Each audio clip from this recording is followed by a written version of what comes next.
अपने समाज में आकर के, मैं राजपूत समाज से हूँ, आपका ही वंशज भी हूँ, आपका ही ब्लड भी है, इसलिए मेरे लिए गौरव की बात है। अगर मैं अपने सामाजिक जीवन की बात सोचूं तो मुझे यहाँ नहीं आना चाहिए था, क्योंकि समाज तो बंदिश हो जाता है हमारा राजनीतिक जीवन पर। लेकिन राजनीति में हुकम सिंह भाटी इसलिए जिंदा है कि हुकम सिंह भाटी राजपूत समाज से। अगर मेरे को चेयरमैन बनाया तो कहीं ना कहीं ये एक पॉइंट जरूर होगा कि एक समाज को हम प्रतिनिधित्व दे रहे हैं। इसलिए मैं विधानसभा की टिकट मांग रहा हूं, मैं पार्लियामेंट के लिए लाइन में हूं। मेरा क्लेम इसलिए बनता है कि मैं आपके ब्लड में से हूं। इसलिए हुकम सिंह पार्टी उस स्थान पर ना जाए जहां उसके भाई बैठे हैं, तो ये मेरी निहायत मूर्खता होगी। इसलिए मैंने दृढ़ संकल्प के साथ ये निश्चय किया कि मैं उस स्थान पर जाऊंगा जहां मेरे भाई बैठे हों। दूसरी बात, मेरा वर्डिक्ट, मेरा सोचना एकदम साफ हो रहा है। मेरे इलाके के लोग, हमारा हाईवे बन रहा है, बॉम्बे हाईवे, और वहां पर क्या किया, पल्लवर शहर के सामने उस हाईवे में तट नहीं दिया उन्होंने, और तट 3-4 किलोमीटर इधर, 3-4 किलोमीटर उधर, जबकि वो सैकड़ों गांवों का रास्ता है। हमारे हर समुदाय के, हमारे जाटों के भी, राजपूतों के भी, हमारे गुर्जरों के भी, हमारे ब्राह्मणों के भी, कौन से हमारी ऐसी जो समुदाय है जिनके गांव वहां नहीं पड़ते, वो नहीं दिया। और वहां नारे मारते थे हमारी सरकार के खिलाफ। ऐसे मैंने जयदीप भाई से कहा कि देखिए, हमारे ब्लड में माननीय मनोहर लाल जी, हमारे नरेंद्र मोदी जी, हमारे बड़े नेता, हमारे बड़े श्रद्धा के पात्र हैं, और हमारे लिए श्रद्धा के पात्र हैं। वहां नारे उनके खिलाफ लगे तो अच्छा नहीं रहेगा। थोड़ा सा ध्यान रखना, और उसका बहुत संजीदगी से आपने पालन किया, बहुत अच्छी बात। मैं उस रोड का जो आंदोलन चला, मैं उसमें जाकर उनके साथ धरने पर बैठा, और वो नारे मार रहे थे हमारी खिलाफ, हमारी सरकार के खिलाफ। मैंने कहा, देखिए, मैं सरकार का प्रतिनिधि के नाते नहीं आया, मैं आपका साथी हूं, मैं इस इलाके से हूं, मेरा गांव राजपूतों का सबसे बड़ा गांव है, मैं उस गांव से हूं। मैं अपना प्रतिनिधित्व लेके आपके बीच शरीक हूं कि मैं भी इस आंदोलन का हिस्सा हूं, इसलिए मैं भी आपके इस आंदोलन का आज हिस्सा हूं, इसलिए मैं आया हूं। और निश्चित तौर पर मीडिया में बात की, उनका बिल्कुल ये बनता है, जहां आपके भाई दुख में बैठे हो, आज आप 8 दिन से बैठे हैं, क्यों जरूरत पड़ी? आप 95% छोड़िए, कहीं तो 99% वोट है राजपूतों की पूरे देश में। भारतीय जनता पार्टी को जाती है, कौन नहीं जानता है।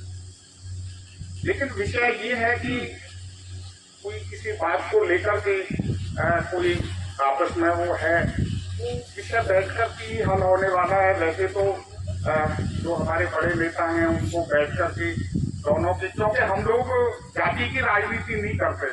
हम जो लोग हमारी जाति की, जो हमारी संस्थाएं चला रहे हैं, उनका फर्ज बनता है कि दूसरे, वो हमारे मान लिया गुर्जर समुदाय के साथ हमारा है, तो उनके वो भी चलाते हैं जातिगत संस्थाएं, उनके अध्यक्षों को लेकर के बैठ के बातचीत करें, बड़े बैठ कर के तय करें कि भाई असली हकीकत क्या है।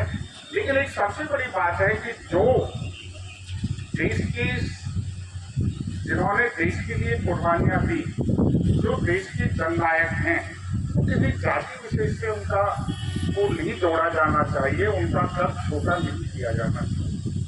इसलिए इस विषय को ज्यादा मुझे ये लगता है कि बहुत गंभीरता से हमें एक दूसरे से नहीं उलझना चाहिए। हम तो भाई भाई हैं, साथ साथ रहते हैं। अगर आप गुर्जर समुदाय की बात करें तो भाटी गुर्जरों में भी है, भाटी राजपूतों में, और वो हमारे भाई हैं। निश्चित तौर पर मैंने इतिहास पढ़ा, वो जहाँ से कहीं ये जातिगत वो हुए हैं, डिवीजन हुए हैं, वहां से हो गए। तमर गोत्र हमारे राजपूतों में भी है, उनमें भी है, और कितने ही गोत्र ऐसे हैं जो बिल्कुल एक है, हमारे भाई हैं। ये समाज का वो कहाँ से ये हुआ है, ये अभी तक भी कोई बहुत ज्यादा विषय नहीं है। इसलिए इसमें बहुत ज्यादा उलझन है, हम सब लोगों को नहीं पढ़ना चाहिए। मैं तो एक बात समझता हूँ, मैं आपकी जो बात है अक्सर है, लेकिन मैं जितना कर सकता हूँ, मैं अपने हरियाणा प्रदेश के अध्यक्ष माननीय ओम प्रकाश धनखड़ जी का आपकी बात को लेके जाऊंगा। जो आपने डिमांड रखी है उसके एक एक उसको आपकी संतुष्टि हो, बैठ करके समस्याओं का निदान हो। मैं माननीय मनोहर लाल जी तक, हमारे मुख्यमंत्री जी सबकी सुनते हैं, समाज के हर वर्ग की वो जो है परवाह करते हैं, उनकी बात को सुनते हैं। आपकी बात को लेके जाऊंगा। वैसे एक बार अखबार में मैंने पढ़ा, उन्होंने हमारे समाज के लोगों ने उनके साथ मीटिंग की, गुजर समुदाय में भी किया। उन्होंने कहा कि आपस में बैठ के इसको उचित तरीके से हल कर लो तो अच्छा यही रहता है, क्योंकि व्यवस्था नहीं आनी चाहिए।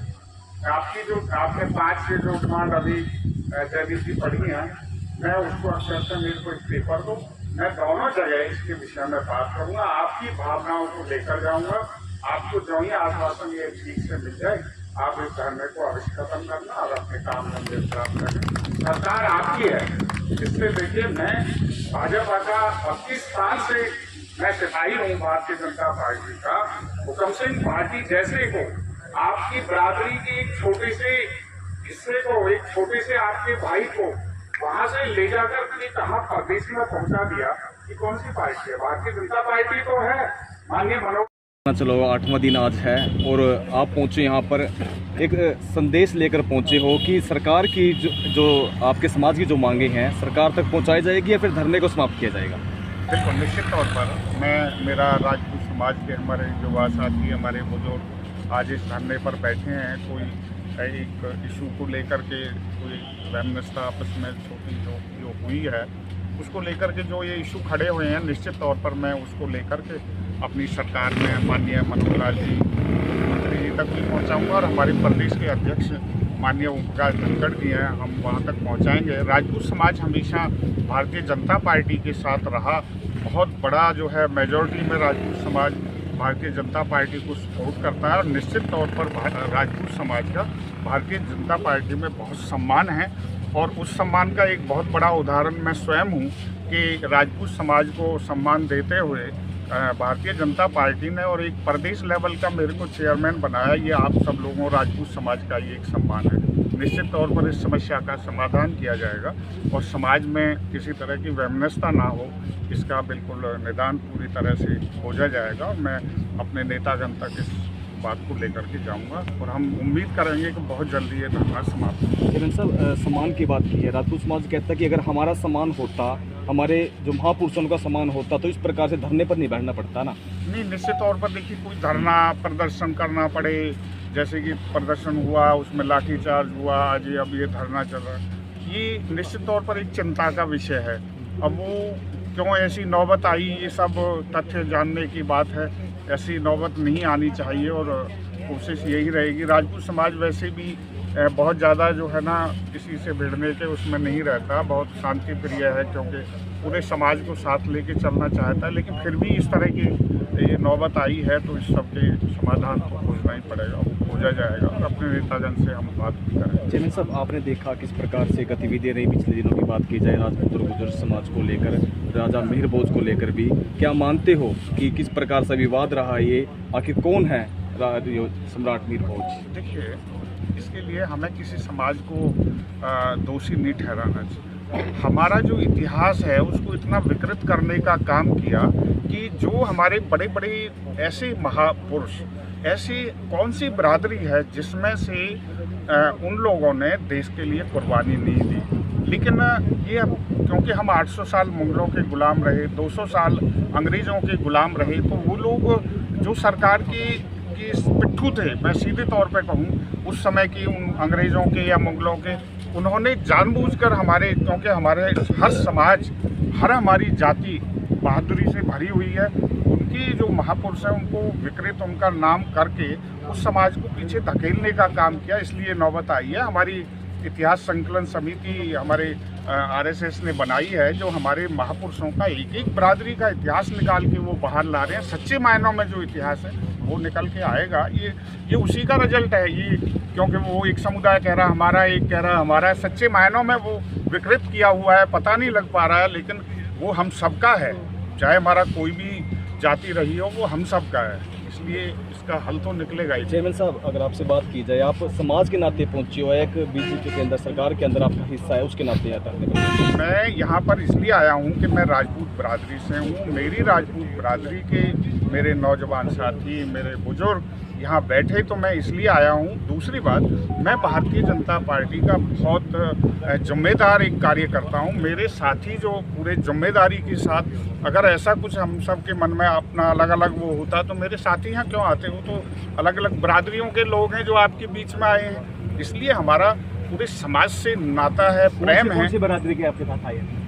मेरे साथ जो आए हैं वो अलग अलग बिरादरियों में, मैंने सबका परिचय कराया। आप इसमें बोल रहे हैं। वो सबका परिचय कराया। मेरे साथ रोड बिरादरी से सुरेश चौधरी आए हैं, मेरे साथ गुजर बिरादरी से हमारे चौधरी राम जतन जी हमारे साथ आए हैं, मेरे साथ पंजाबी बिरादरी से भाई पीयूष मेहता जी आए हैं, बिश्नोई बिरादरी से मेरे साथ विकास बिश्नोई आए हुए हैं, हमारा अजय जो है जाट बिरादरी से है, मेरा गनमैन स्वयं, मेरा जो ड्राइवर है वो बेचारा हमारा एससी बिरादरी से। हम तो अलग अलग बिरादरी, हमारे लिए कोई अर्थ नहीं रखती। चेयरमैन साहब, लगातार ये बातें आती थी, राजपूत समाज के जो बड़े बड़े लीडर हैं या बड़े बड़े पदाधिकारी, मैं बोलूँ समाज के, वो सरकार से मिलते रहे, लेकिन जो सरकार है, सरकार ने तस से मस नहीं की। जो राजपूत समाज की मांग है वो भी नहीं मानी, लाठीचार्ज भी कर दिया गया।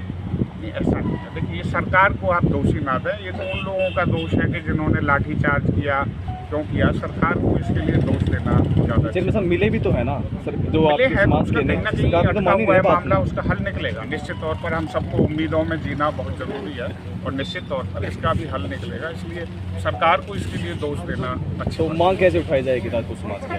नहीं, मांग तो अब जैसे अब ये तरीका जो किया हुआ है, ये तो दुखद परिस्थितियों में ही बैठना पड़ा, नहीं तो मेमोरेंडम भी देके हो सकता था और दूसरे पर किया होगा पहले। ऐसे थोड़ा भी बैठने से पहले नहीं किया होगा, वो किया होगा, मेमोरेंडम भी दिया होगा। हम तो कहते हैं बहुत दुखद है कि धरना करना पड़े, प्रदर्शन करना पड़े या बैठना पड़े, ये तो दुखद परिस्थिति है। आप सबका बहुत बहुत जयदीप राणा जी, चेयरमैन पहुंचे थे आपके समाज के, सरकार के अंदर बड़ा हिस्सा उनका भी है, सरकार के अंदर चलती भी कहते हैं कि आवाज़ उठाएंगे आपकी, क्या लगता है इस प्रकार से आवाज़ उठ पाएगी? देखिए, ऐसा है, हमारी बिरादरी के हुक्म सिंह बाटी जी जो हरको बैंक के चेयरमैन हैं, तो जब उनको पता लगा कि भाई आज कैथल जिले में आए हुए थे फरीदाबाद से, वैसे तो जब इनको पता लगा भाई क्षत्रिय बंधु यहाँ धरने पर बैठे हैं, तो आज हमारी बात सुनने आए हैं। उन्होंने आश्वासन दिया है कि वे हमारे जो मांगे हैं वो मुख्यमंत्री तक और जो प्रदेश के अध्यक्ष हैं उन तक और शीर्ष नेतृत्व तक पहुँचाएंगी। उनका जो काम था उन्होंने आगे हमारी बात सुनी, अब आगे वो अपनी बात रखेंगे, उनको आश्वासन देकर जाएंगे। अध्यक्ष जी, अगर बात की जाए, इनका कहना था कि अभी संबोधन कर रहे थे कि जो नरेंद्र मोदी है या फिर सीएम हरियाणा है, उनके खिलाफ अगर राजपूत नारा लगाता तो गलत है। देखिए, जब तक हमारी बात सरकार नहीं सुनेगी तो समाज है तो नारे लगाएगा। तो आपके समाज के नेता नेता वो बीजेपी से जुड़े हुए नेता है, वो इस टाइम चेयरमैन है, वो अपनी बात रख रहे हैं, लेकिन समाज को क्या करना है वो समाज रख रहे हैं। क्योंकि एक तरफ तो ना इस्तीफा दिया जा रहा है ना आपके समाज द्वारा। बिल्कुल बिल्कुल। देखो, अगर मान लो जिसको लगता है ये कम से कम हमारे समाज के बीच में आके इन्होंने बात सुनी, हम तो इसका धन्यवाद करते हैं। नहीं तो हमारे कई नेता तो ऐसे हैं जो हमारे समाज के बीच में अभी तक आए भी नहीं। लोग तो आते हैं ना, वो भी आते हैं आपके समाज के लोग, इस्तीफा कहते हैं कि आपने पीछे भी कहा था आपके इंटरव्यू के अंदर भी कि जो हमारे समाज के जो बीजेपी सरकार का जिनका हिस्सा है, अगर वो पद से इस्तीफा ना दे तो हमारे समाज उसका बहिष्कार करेगा। बिल्कुल करेगा जी। हम तो ये कहते हैं अभी अगर कम से कम इस्तीफा नहीं देते तो समाज के साथ खड़ा होना तो सीख ले, उस समाज के साथ खड़े भी होना। हम चेयरमैन साहब का धन्यवाद इसलिए करते हैं कि उन्होंने कम से कम समाज के बीच में आके अपनी बात सुनी और हमारे को आश्वासन दिया कि हम मुख्यमंत्री जी से या धनखड़ जी से, प्रदेश अध्यक्ष जी से बात करके समाज की बात को उनके सामने पहुँचाएंगे। धन्यवाद।